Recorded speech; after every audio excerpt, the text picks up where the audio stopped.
dhibaatooyinka ka dhalan kara qataraha la saadaaliyay wuxuu maamulka gobolka Banaadir ku wargelinayaa bulshada ku dhaqan caasimadda in si degdeg ah loo baneeyo nawaaxiga goobaha biyo mareenada biyo fariisanada iyo guryaha burbursan ee ku yaala degmooyinka iyo deegaanada gobolka Banaadir gaar ahaan bismillaahir rahmaanir rahiim ku socoto dhammaan gudoomiyaasha degmooyinka iyo deegaanada gobolka Banaadir taliska qaybta guud ee booliska gobolka Banaadir taliska ciidanka ilaalinta deegaanka xamar oo guddiga maareynta roobabka deerta ee gobolka Banaadir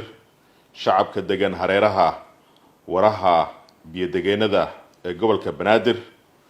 agaasimaha waaxda xiriirka degmooyinka gobolka Banaadir xogayaha guud ee maamulka gobolka Banaadir iyo dhammaan gudoomiye ku-xigeenada maamulka gobolka Banaadir wargelin bulsho u diyaar garowda xaaladaha El Niño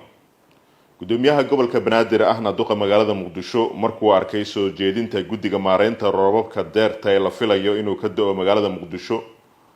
markuu arkay xaaladaha iyo saadaasha roobabka deerta ee ku soo foodalay dalka Soomaaliya gaar ahaan magaalada Muqdisho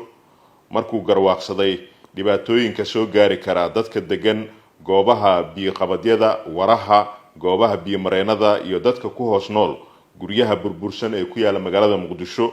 markuu tixgeliyay soo jeedinta hay'adda saadaasha hawada Soomaaliya ee ku aadan roobabka dabeelaha wata ee El Niño haddaba si loogu fogaado dhibaatooyinka ka dhalan kara qataraha la saadaaliyay wuxuu maamulka gobolka Banaadir ku wargelinayaa bulshada ku dhaqan caasimadda in si degdeg ah loo baneeyo nawaaxiga goobaha biyo mareenada biyo fariisanada iyo guryaha burbursan ee ku yaala degmooyinka iyo deegaanada gobolka Banaadir gaar ahaan warta Siigaale ee degmada Hodan warta 15 May ama 15 May ee degmada warta Nabadda warta Hilaa Ceel Khalow ee degmada Wadajir warta Boondheere ee degmada Boondheere warta Iskool Buluusiyo ee degmada Xamar Jajab biyo fariisinka Fagax ee degmooyinka Kaaraan iyo Yaaqshiid biyo fariisinka Jaamacadda Ummadda ee degmada Dharkeenley biyo fariisinka Daalo ee degmada Hodan ee degmada Holwadaag biyo fariisinka Cagadhiig ee degmada Holwadaag iyo meelo waliba oo loo arko inay qatar nafeed iyo mid maalba ay ka dhalan karta shacabka gobolka Banaadir waxaa laga codsanayaa in lala shaqeeyo maamulka gobolka Banaadir iyo guddiga u xil saaran ka hortagga qataraha ka dhalan kara roobabka la saadaaliyay ee El Niño maamulka gobolka Banaadir wuxuu ugu baaqayaa ganacsatada culimadiinka hay'adaha heer federaal dhalinyarada haweenka iyo cid waliba oo gacan ka geysan karta wacyigelinta iyo ka qayb qaadashada duruufaha ka dhalan kara xaaladaha El Niño in heegan iyo diyaar garow la galo isla markaana la caawiyo dadka danta yar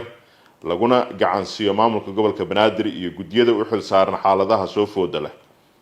ugu dambeyn guddiga maareynta roobabka deerta ee gobolka Banaadir iyo maamulada degmooyinka iyo deegaanada gobolka Banaadir waxaa la farayaa inay dardar geliyaan howlaha ay u xil saaran yihiin isla markaana u dhimriyaan bulshada qaybahooda kala gedisan ku dooro xirmada billaha unlimitedka adeega dhamays xawaare sare iyo qiimo jaban ku shuba $15 oo kaliya oo hel unlimited data internet iyo ku hadal aan ka dhamaanayn muddo bil ah